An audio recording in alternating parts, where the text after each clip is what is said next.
waan ani barbaadu dhakaarra sirriitti laayikii godhaa dhugaa dubbachuuf inni irraa tokkoffaa laayikii ta'uu qaba. Maaliif seetan mucattii gadi yaad jedhamtu sana Sayidoon daaraa ishee godhe waan ta'eef mooxmaxaa mucattiin hin guddanne sana ganaa ol guddattu Sayidootti faxfaxfat jette waan ishee hin gashine Sumayyaarraa lukamoo lukeettuu qabdi gurbattiin.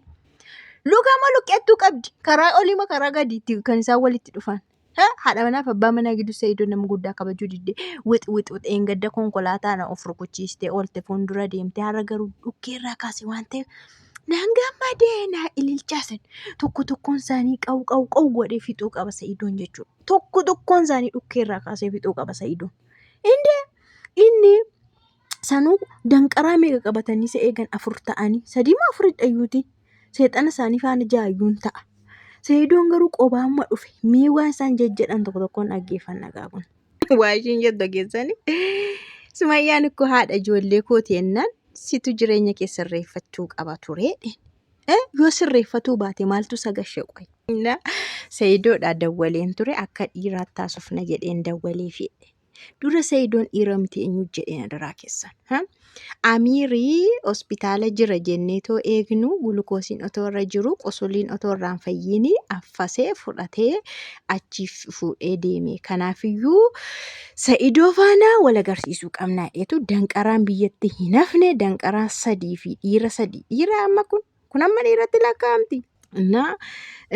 Sayidoon Amiiriif Sumayyaa gidduu seenee waan baay'ee baxabbata waan baay'ee balleesseera. Kanaaf garaan kun hin dandeenyedhe. Kanaan duras waan baay'ee balleesseera. Amiirii fi Sumayyaa gidduu maaltu jira? Sayidoon haadha manaasaa deeme malee who is Amiir? Amiir eenyudha? Ani hin beeku Amiiriin. Silaa sodaama faana alattee ijoolleen kun sodaa faana alattee. Innaa maayidha Sayidii dawwaliin ture ani akka dhiiraatti taasuuf na sirees jedhee waan waameenii fi Sayidoo yookaan haaduu fidatee billaa fidatee dhufuu danda'a yookaan massaaraa shugguxiyyuu qabaachuu danda'a fidatee dhufa amma miira keessa galeera waan ta'eef kanaaf immoo hiriyoottan koo kana waan madheen jira jedhe. Gitanii hiriyoottan koo kana na qaqqabaa jedhee ofitti waameen jira. Kanaaf amma Sayidoo waan tokko yoo nu godhellee ofirraa deebisuu qabna ofirraallee ittisuu qabna jedheetanii hiriyoottan koo qopheeffadheedhe. Sayidoo qofaa waame ofiimmoo kunoo warra kana waammate. Abee salphina. Kanaaf har'a nuni lolaaf dhufneedhe keessumaa baasee mucaan lolaaf dhufne ለጸምነው የመጣነው ቻራ ሎላፍ ዱፍኔ ወጋለ መጉቱ ነመ ሂኬ ነመ በርባዴን ቤክኔ ጆሌሳ በርባዴን ቤኩ አመሞ ፊሳ ጅሬኛ ሳጅራታ አደመና ለመቀባ ጋይለሳ ጅራታ ጅሬኛ በሬዳ ጅራታ ሱማያሞ ወጋለ መዲሴ ከኤ አረዱፌ አደመና ኮቲ ኒካን ኢራ ቀባ የሮ ጀዱ ነመ አርሳ ዚምነ መንጀቺሲሱ ጀ ኤኙዳ አቲ warri kun immoo zaafana noon beeku maqaa isaaniis hin beeku akkasumatti isin taasaa isheen shamizii adii uffatu kun isheen jedha. Anduruman murteesse Sayidooyyuu argachuudhaaf waa godhuudhaaf duruman barbaadaa ture. Yeroonni hiriyoottan koo rarreebee caccabsaa ture duruma Amiiris akkas godhee isa sanas akkas godheyyuu an aariira. Amma immoo haadha manaa waggaa lamarraa fagaate maal godhedha kuni quufeeraa jedhe bara.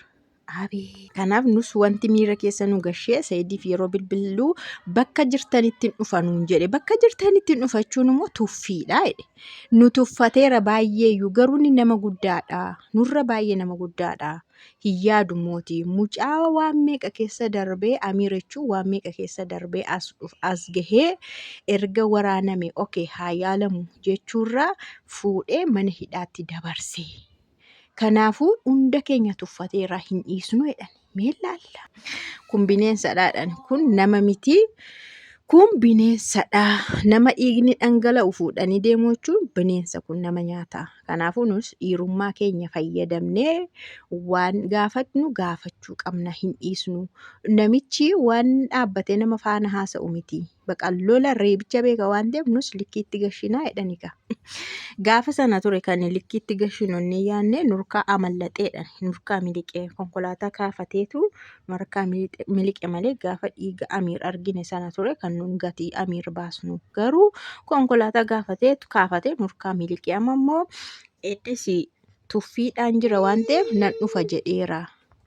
An kan hin jedhu gurbattii ishee kana Sumayyaa jaallate moo maa'inni kanaan duras dhageera akka inni Sumayyaa assaqaayyaa ture akka inni gidirsaa ture rakkisaa ture Sumayyaa doorsisaa ture baay'ee dhageera.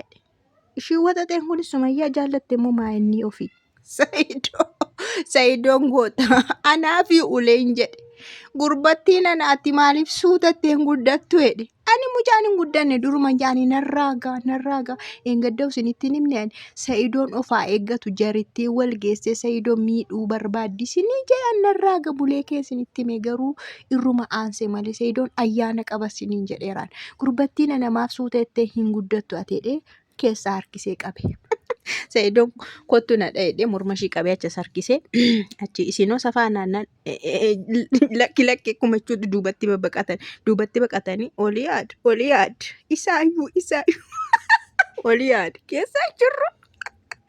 Ijoolleen sodaatte na rukuchuuf isin jennan lakkedhanii kottu olii yaad kottu takka haasofsiisna olii yaadiin jira kottu olii yaadiin harkifatan. Abee ani sila dafqaan ture qasasaan lafa tumanii. Ay salphinaa isinoo maa dhufte ennan nun nama biraa seenee dhufneedhaan asumatti ilaali. Katee of keetti albaate dhiirri fincoofte of keetti nama biraa seenee dhufne nuniidhaan asumatti kaadan ilaali. Nadhaa naan didani kan sodaatan ijoolleen nadhaayyuu jedhan. Nadhaa nan lakki nun nama biraa seenee dhufne Sayidiin hin beektani bakka Sayidiin hin beektani nan lakki hin didan bakka. Isa gadhiisi tokkicha hin haasofsiisna si akka ta'e hin beeknu guyyaa adii kaadu ijoolleen sodaattee dhiifama gaafadhuun deemnaa itti warri sila lafa dhiitaa turan dhiifama gaafadhuuti waan kamiifiyyuu dhiifama gaafadhuuti hin deemnaa dhiiseedha nama dhiisanii sodaatan jechuudha. Sayidoon ayyaana qaba bakka namni adda isaa kana ilaaluu hin danda'u waan biraa murteessee kee waan biraa fidaa. Eenyummaa Sayidoo hin beektu waan ta'eef ati jedhanila inni shamizii diimaa adii sun Ermiyaas jedhani waan Ermiyaas jedhee waama. Ermiyaasummaa jedhee Sayidoo eenyummaa isaa hin beektu waan ta'eef dhiifama gaafadhuuti hin deemnaa.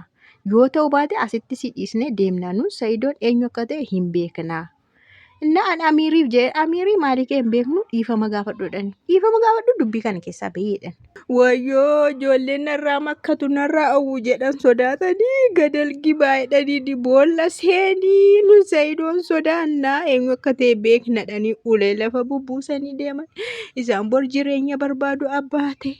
Ijoollee ganaa ol guddattudha kun dura hokkoranii hiriyaa isaanii waan ta'eef mootiveet go'anii jajjabeessanii amma yeroo ilaalan ayyaanni isaa nama sodaachisa. Sayidoo arganii lafa arguu dadhabde jechuudha. Gurbaachumatti xabgo'anii Sayidootti dhiisanii deeman. Akka kukkutti Sayidoo tumi mucattiin tumaa barbaaddi qaxaqqaxiidha qoonxooxxaafaa barbaachisa mucaa akka ijoollee xinnootti.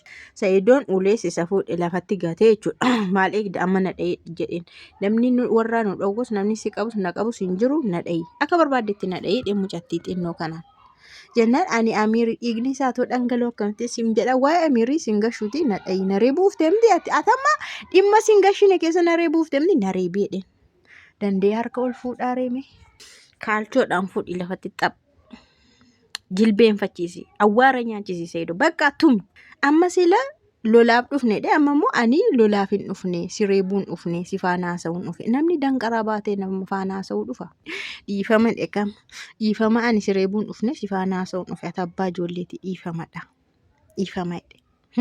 dhiifama ati maan arrafattu jennaan ani akkamittiin hin callisaa hiriyaan kiyya dhiigni isaa hangalammee hospitaala jiran maaltu si gashee waan tuqaa tokko si ilaallatu as kiyaa qooda qabdaayyuu jedheen si'uu ganaa dhiigni kee dhangalammaa jedheen. Kasi Sayidoon akeekkachiisatti kenneeraru. Kana booda YouTube irra baatee maqaa koo dhooftee an nama guddaadha jedheen. Ani hangafa keetii nama guddaadha maqaa koo dhooftee sin xafaxafaa akka ijoolleetti si xafaxafa. Akka ijoolleetti si xafaxafaa. Mana kee barbaadee mana keetti hirriban si dhowwaa jedheen bakka qijatiin sitti ta'a jedheen bakka habjuu keessa saqaajaan hin jiru qijatiin sitti ta'a hirriban si dhowwaa haaf galan si dhowwaa jedheen. Kana booda maqaa koo tokko dhooftee jedheen gobas. Maal jaanii Amiiriin hiiksisee na waa'ee Amiir sin ilaallatu. Si'uu qilinxoon si gasha garuu ati ijoolleedha maleeyyuu jedheen 18 taateetti garuu mucaan kunii. Bakka Sa'idooni waan tokko sin laallatu hiiksisuunis hiisisuunis kan kooti waan tokko sin laallatu harrafii taa'i. Adii akeekkachiisatti kenneetu dhiifama naa godhiitii jedheen dhiifama naa godhiitii Amiiriin hiiksisenna waan Amiir sin ilaallatu jedhee Sa'idoon goonni akkanatti deemee jechuudha. Ilil jedha.